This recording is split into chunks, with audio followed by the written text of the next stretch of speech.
Hi, today I'm part of NOKIA C12 and I'll show you how to create home screen folders on this device.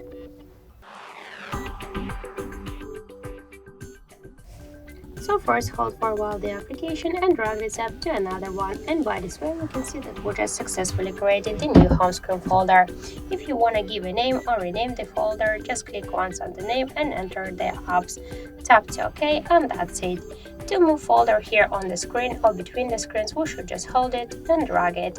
To remove the application from the folder, hold it and drag to the home screen if you want to stay with this application on the home screen, but if you want to remove it from the folder and from the home screen, hold it and drag it to remove icon.